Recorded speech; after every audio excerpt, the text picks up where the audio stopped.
अब हम करने वाले हैं हाइगेन के तरंग सिद्धांत से परावर्तन की व्याख्या।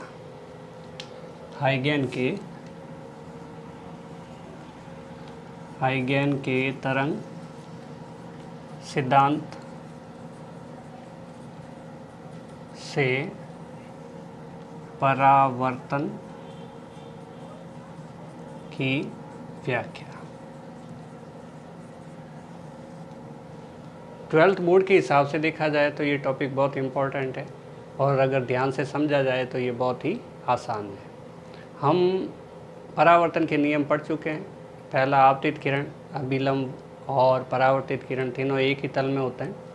दूसरा, आपतन कोण I और परावर्तन कोण R बराबर होता है, मतलब आपतन कोण I बराबर परावर्तन कोण R। इन बातों को ध्यान में रखना है और परावर्तन की व्याख्या को बड़े ध्यान से देखना है। ये हमारे पास एक सतह है जिस पर किसी दूर स्थित प्रकाश स्रोत से प्रकाश किरणें आती है, यहाँ टकराती है, परावर्तित होती है और दूसरी दिशा में चली जाती है। तो इस तरह से प्रकाश तरंगाग्र के रूप में आएगा।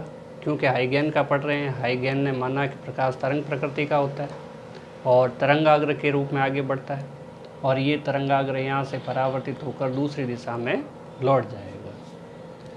तो जब तरंगाग्र के पृष्ठ पर स्पर्श रेखा खींचते हैं तो वो स्पर्श रेखा प्रकाश किरण कहलाती है। तो हम ये मानते हैं कि एक तरंगाग्र आपतित होता है इस तरह से, जिसका P भाग ये है, Q भाग ये है आपतित तरंगाग्र।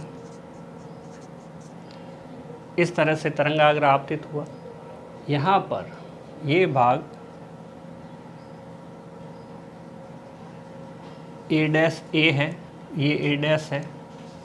ये तरंगाग्र कोई है जो इस जगह बिंदु B है, यहाँ से टकराया। अब उसके बाद तरंगाग्र का P भाग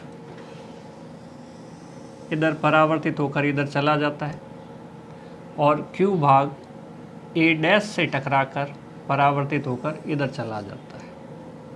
तो P भाग इधर आया, P' की ओर गया, Q भाग इधर आकर फिर Q' की ओर गया। ये हुआ परावर्तित तरंगाग्र। परावर्तित तरंगाग्र यहाँ से ये बिंदु B है। हम इस प्रकार इस चीज़ को समझ सकते हैं। तरंगाग्र आया, तरंगाग्र का ये P भाग, नीचे वाला भाग इससे टकराया। उस समय Q का ये भाग बिंदु B पर था। P का परावर्तन हो गया और ये P' दिशा में जाने लगा, लेकिन Q का परावर्तन नहीं हुआ। अभी तक वो इधर आ रहा है और इस बिंदु से टकराने के बाद में ये दोनों तरंगाग्र बराबर एक साथ समांतर रूप से आगे बढ़ रही है। प्रकाश किरण तरंगाग्र इधर जा रहा है। ये अभिलंब है। चित्र को बड़े ध्यान से देखने की ज़रूरत है। आसान है, बड़े आराम से समझ में आने वाली चीज़ है, पर इसको हमें ध्यान से देखने की ज़रूरत है। देखते हैं, ये अभिलंब है।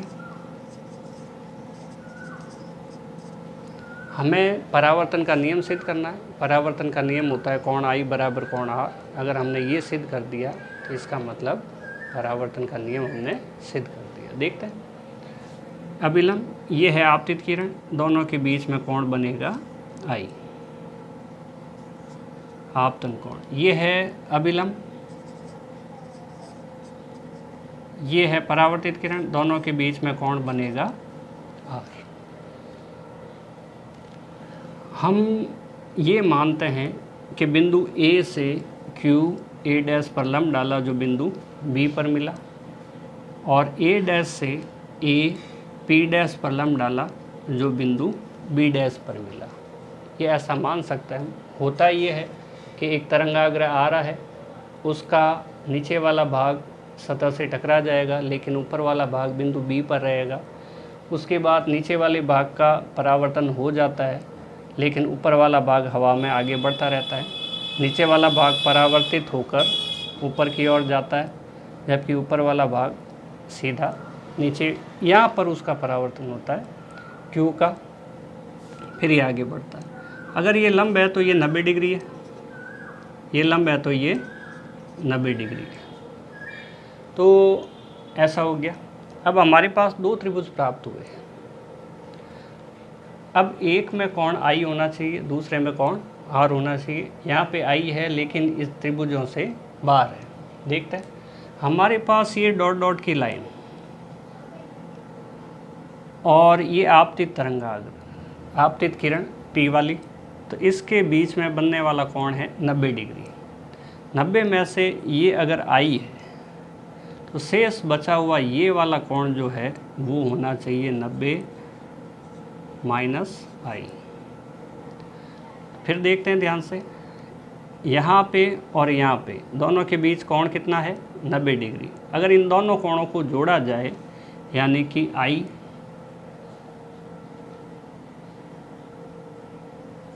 प्लस 90 माइनस आई, तो बराबर ये कोण होगा 90 डिग्री। आई से आई कट जाएगा, ये कोण होगा 90 डिग्री। अब फिर से देखते हैं, ये अभिलंब है, ये सतह है। अगर ये कोण 90 डिग्री है तो शेष बचा हुआ ये वाला कोण वो फिर आई होगा। अगर इन दोनों कोणों को भी जोड़ा जाए 90 माइनस आई प्लस आई, तो 90 माइनस आई प्लस आई से आई कट जाएगा, 90 डिग्री आएगा। इसका मतलब अगर दो रेखाओं के बीच कोण 90 डिग्री है और उसमें से एक कोण आई है तो दूसरा 90 माइनस आई होगा, और अगर एक 90 माइनस आई है तो दूसरा कोण आई होगा। इसी तरीके से इधर ये अभिलंब है, ये परावर्तित किरण है, ये कोण दोनों के बीच में बनने वाला 90 डिग्री है। 90 में से आर हो गया तो ये बचा हुआ कोण हुआ 90 माइनस आर। अगर इन दोनों को जोड़ा जाए तो आर से आर कट जाएगा, 90 डिग्री आएगा। और अगर हम यहाँ देखें ये कोण कितना है, तो ये अभिलंब है, अभिलंब और ये सतह है। इन दोनों के बीच का ये कोण अगर 90 माइनस आर है तो ये कोण आर होगा। तो इस तरह से ये हो गया। तो हमारे पास दो त्रिभुज प्राप्त हुए। पहला त्रिभुज प्राप्त हुआ